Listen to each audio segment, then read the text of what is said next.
சத்குரு திருவடிகளே சரணம். சத்குரு ஸ்ரீமத் சதானந்த பிரம்ம குருதேவதத் சுவாமிகள் மடம், புது பெருங்களத்தூர், சென்னை 6,63. மேம் வணக்கம் மேம். உங்க பேர் சொல்லுங்க. என் பேர் ராஜேஸ்வரி. உங்க பேர் ராஜேஸ்வரி. வணக்கம் மேம். சார் ஐயா உங்க பேர் சொல்லுங்க. கணேசன். உங்க பேர் கணேசன். சரிங்க சார். எந்த ஊர்ல இருந்து வரீங்க? நாங்க மப்பேடுல இருந்து வரீங்க. எவ்வளவு வருஷமா வந்துட்டு இருக்கீங்க சார் நீங்க? இப்போ 6 மாசமா வரேன். 6 மாசமா வரீங்க. யார் சொல்லி வந்தீங்க? இல்ல ஃபேஸ்புக் யூடியூப் மாதிரி பாத்தீங்களா? இல்ல, நண்பர் ஒருத்தர் சொன்னாரு. அதுக்கு முன்னமே நான் 2014 பெருங்களுக்கு வரும்போது இந்த பக்கம் வந்திருக்கேன். பட் வெளியில இருந்து பார்த்து சரி ஏதோ ஒரு மடம் போட்டிருக்காங்கன்னு போயிட்டேன். அவரு சொன்னதுனால அந்த இதில் அவர் கூட வந்து பார்த்து அதுல இருந்து தொடர்ந்து வந்துட்டு இருக்கேன். ஒரு 2-3 குரு பூஜையும் கலந்துட்டேன். குரு பூஜையில சந்தோஷம். மகா குரு பூஜை அன்னைக்கும் வந்துட்டு போனேன், பூஜை பண்ணிட்டு போயிட்டேன். சந்தோஷம். அதுல வாய்ப்புகள் கிடைச்ச பெரிய ஒரு சுவாமி ஆசீர்வாதம் அது உண்மையாலுமே. இவர் இந்த இடத்துக்கு வந்து ஒரு கொஞ்ச நேரம் கூட நமக்கு ஒரு மன அமைதியும் நல்ல ஒரு தெளிவான ஒரு மனநிலை வந்து ஏற்படுது.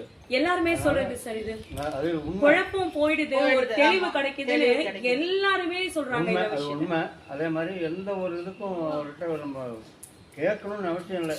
எதா இருந்தாலும் நீங்கள் பார்த்துக்குங்க அப்படின்னு சொல்லிட்டு நம்ம வந்துட்டு போயிட்டு இருந்தாவே அதனுடைய மாற்றங்கள் தெரியுது நமக்கு. நம்ம அது இல்லைன்னு சொல்ல முடியாது. அதனால் இது இங்கே வந்தது பல சித்தர்களுடைய இது இணைப்பு விவரம் கொடுத்தாரு.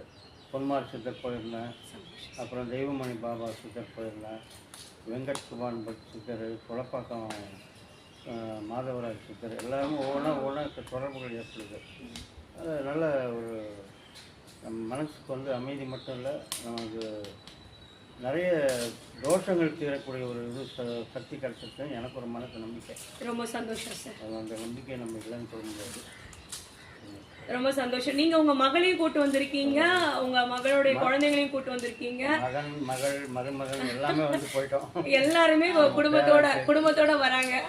3 பேர், 2 பேத்தி பேரன், பையனும் வந்திருக்கான், மருமகளும் வந்திருக்கா. எல்லாரையும் கொண்டு உங்ககிட்ட ஒப்படைச்சிட்டேன்.